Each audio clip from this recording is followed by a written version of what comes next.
Hey guys, welcome back. Hopefully you saw the video for the dent removal. There's a couple of them on there listed, so if you haven't, check them out.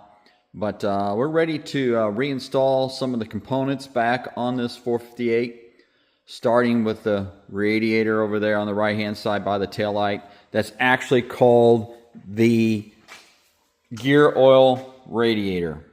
Okay, so that component is the gear oil radiator, and we're going to reinstall it. This section here is the removal.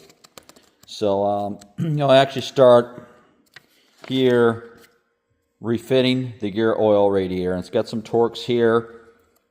All right, so what we're going to do is it says to check the components for integrity and that, make sure everything's in good condition.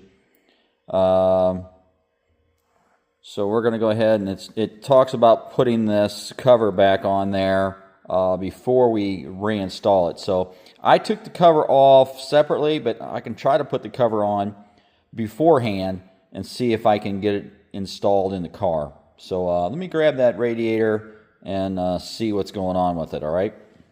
Before we put the radiator in, I'm going to go ahead and put this component back in. This is like the grill here that goes right there. I need to install that first. I don't want to get ahead of myself. So we're going to go ahead and reinstall that. And then we'll be able to put in the gear oil radiator. All right, so let me grab my hardware for this and we'll get this thing installed. All right, so we're going to take this thing and slide it in from here, from the back. All right, put it in the position, hopefully. This fits up in there, just like that. Put that corner in first, I believe. I might take two hands to put this up in there, so give me a second. We have this in place. I've got the fasteners all installed. There's one, two. There's one right here, and there's one from the top. So we'll go ahead and secure those, and then we'll finish up with that, and then we'll start putting the radiator back in there. So we have that secure now. These two here are tight. This one here on the bottom is tight. And the one on the top is tight. So that's reinstalled now. So let's look at the front here, make sure everything looks good. I don't see any issues with it. So we'll go ahead, and like I said, now we're going to go on to this radiator, all right? So gear oil radiator. So we're going to go get these two components, the radiator and this housing, reinstall those, and then put it in as an assembly. All right. So I have these two components, the shield and the radiator, but I do see a problem with installing this as a unit. So when I removed it, I removed this first,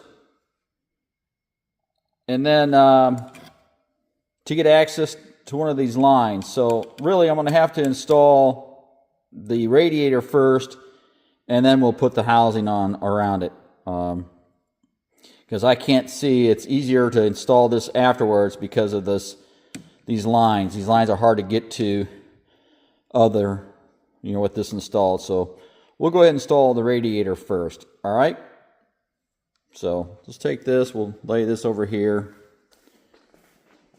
to get it ready, and then we'll get our hardware here.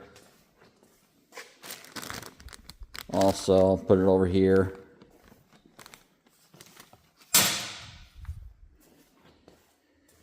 And then we'll grab the unit here. Like I said, watch these bushings. These bushings want to slide out on you. All right. And then you might get a little fluid out of these. These are not very tight. Anyway, we're going to go over and see how this thing fits up. All right.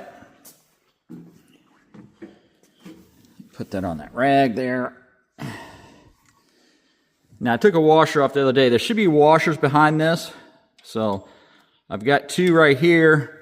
I'll have to find one in this bag because there was one here the other day. It was just bouncing around when the guy was taking the dent out. So let me see if I can grab one out of here. I've got my washer on here now. So put that back, make that sure that has room here, so that's good. So I'm going to go ahead and see if I can put these, or this unit up in there. I might have to take the caps off too for clearance purposes. We'll see. All right. I might have to put the phone down. Sorry about that. All right, really probably want to take this cable out of the way here for the electronic parking brake. Also, because it's kind of in the way. So I'm going to go ahead and take this apart right now.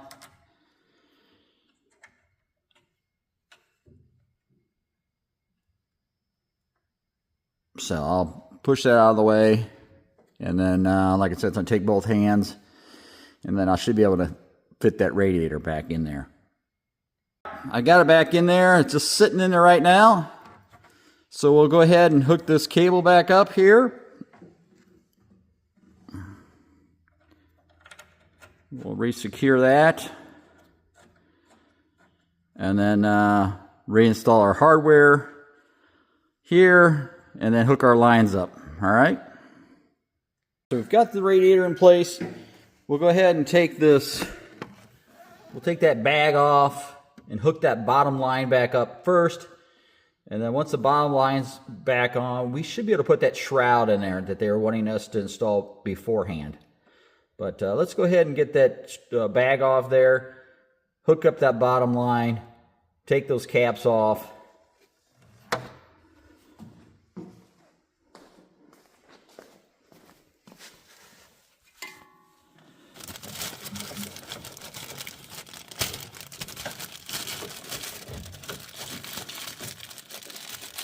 You might lose a little bit of fluid out of here. All right.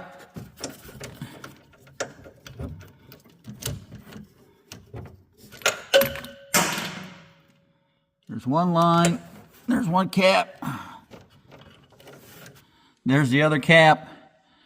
The bottom line is the forward line as these lines sit. So we'll go ahead and hook that up. This is probably going to take both hands to get that lined up. Definitely don't want to cross thread that, so be careful when you're installing these lines. Last thing you want to do is cross thread that, and then you're messing with lines, and then you're changing fittings, so be careful with this stuff, okay? So I've got both lines hooked up. Like I said, if you start threading these on there, they should go all the way down just finger tight.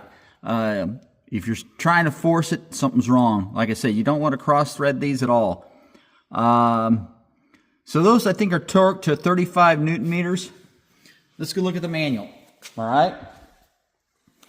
So the little nuts in there are 9 Newton meters. But I believe the unions here are 35 Newton meters, okay? So that's the torque on those. And like I said, we'll proceed on and putting the rest of the hardware in there. We'll secure those lines. The lines, I believe, are the 28 millimeter here that I have in my hand. Like I said, you may want to tighten the bottom line first, okay?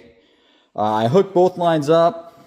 When I took this apart, I unhooked the top line, removed the shield, and then put in...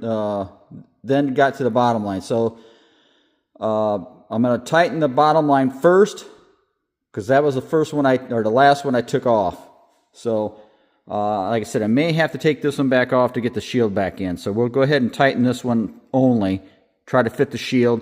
If the shield fits, we'll tighten them both up. All right.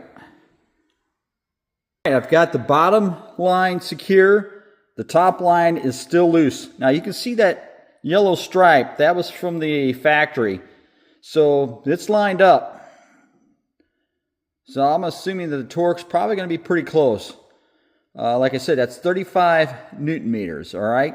You probably have to use a crow's foot on there. So I'm going to see if I can fit this inner shroud. If I can't, I may have to take that top line back off. But the top line is still loose. I was able to get that shield in. It's in position. I haven't put the screws in yet. My seal's all in place, so make sure that's in the correct position. This was this was difficult. I don't know which way would be easier. but I think you're going to have a problem either way. If you do it the factory way, if it's installing it as a unit, because I think this top line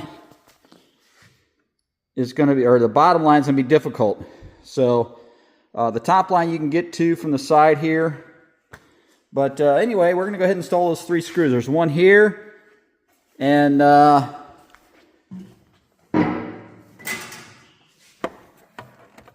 2 there.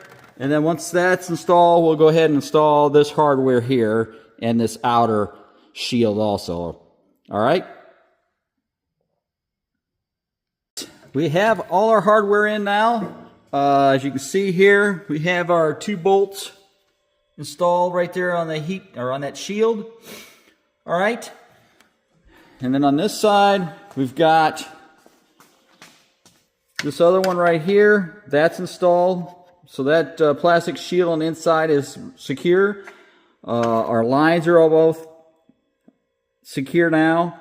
You can see the stripes on both of them here line up. They're torqued. All right. So we're just down to leak checking this, and when we run the car, we'll make sure we don't have any leaks at that point. But we're going to go ahead and reinstall the hardware on this side with this other piece, so we can finish this up and move on to something else. So you may want to look at this seal on the inside. You really can't see it. That seal right there, you want to make sure that's in position before we secure the radiator on the outside. Okay, so mine looks like it's all in place. Like I said, it's hard to see, but it's looking good there. So I'm going to go ahead and, like I said, put the rest of this hardware in over here. All right. We have all our hardware back in. As you can see here, here, and over here. All right. This is nice secure now. This radiator is nice secure. The lines are hooked up on the back. The shield in the back is hooked up.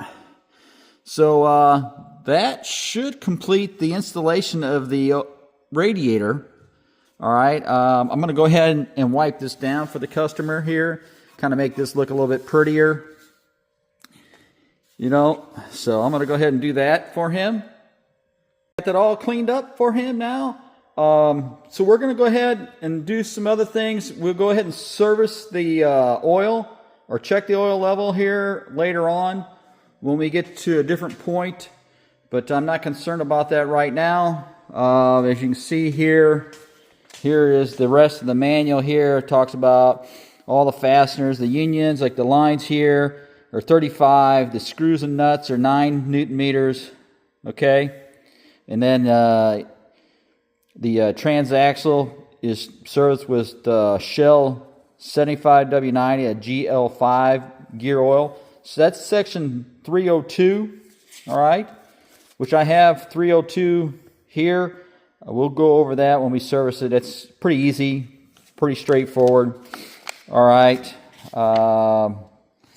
So when we get to that point, we'll go over that. But that completes, though, the installation of the gear oil radiator. Like I said, if you find it's easier to install this stuff beforehand, that's what they recommend. Go for it. But it seemed to be easier the way I did it. I mean, it's got both has its difficulties. So, but anyway, we're done with that. I'm going to go ahead and reinstall this third brake light now. I believe those are 8s. And then watch your washers. These are probably shims in here, so probably only got one washer underneath the nut. The other ones are all shims, I believe. So we're going to go ahead and take those off, set that in there, and re-secure that and hook our wire up, all right? Heads up on your shim washers there. You may want to lay them in there beforehand, or you can glue them somehow to your light assembly. But I'm going to go ahead and just lay them in there. Otherwise they'll drop and fall all over. So this should here, like I said, it's only going to fit one way because it's curved. We'll sit there and just drop that in like that. Like I said, those are shims. And if you find it's too high or too low, you can play around with the shims and get it to your desired height. All right, so that looks like that's pretty close there. So I think that's going to be good because it's nice and flush here all the way around. It's not sticking up high. So we're going to go ahead and snug this up. I wouldn't go too tight with this now. I'm sure there's a torque on this. It's probably close to that 9 Newton meters. All right. We have our light re-secured in here now. As you can see, like I said, it's nice and flush. It's not sitting up too high. So anyway, we've got our 3 screws in, our nuts. We've hooked our wire back up. So that's secure. A little tug there. So I know it's not going to fall back out. So I guess at this point, either we could put the tail lights in, or we can put in the air box. Really doesn't matter. So we'll see what comes up next. The next thing I'm going to do, I decided, was to put this air box, the lower plenum in. So we've got that looking like we're ready for it. I'll put the boot on over here later on after it's installed. So I'm going to go ahead and work on getting the plenum in there. And there's a lower plate that's got to go on first. So we'll have to put it in. They're both over here. So here's your boot. We'll put that in later. Here's the plenum. This lower plate here has got to go in first. It gets all tied together. So we'll take this. We'll just set this down in there. Oh, by the way, you can see that these lines right here, if you don't have them protected, they will rub on this shield here. So we've put some protection there. Matter of fact, I may put some more to keep that from rubbing. I've wrapped this up with some heat tape. This is some special tape. It's used on aircraft, so I'll wrap that up just to kind of protect that line there from getting chafed. So we'll go ahead and put the lower housing in right now then. Got our shield in place right here. These 3 holes here line up with these valves here. So it kind of goes like that. And now we'll put the plenum in. We have our lower plenum installed now. It's mounted where it's supposed to be. I don't have a hardware on yet. So you can see, like I said, the boots are kind of in the way here. Those have to be repositioned. This boot here will have to be reinstalled yet. So we'll have to move this heat shield up here a little bit. We'll have to play around with that. Get this all lined up. Put these screws in here. But I'm running out of time for today. I need to go and do some other things. So this video is going to end right here, and we'll continue with this tomorrow, hopefully. All right, so please watch my other videos on this, and please subscribe if you haven't, and continue to watch. Thanks a lot.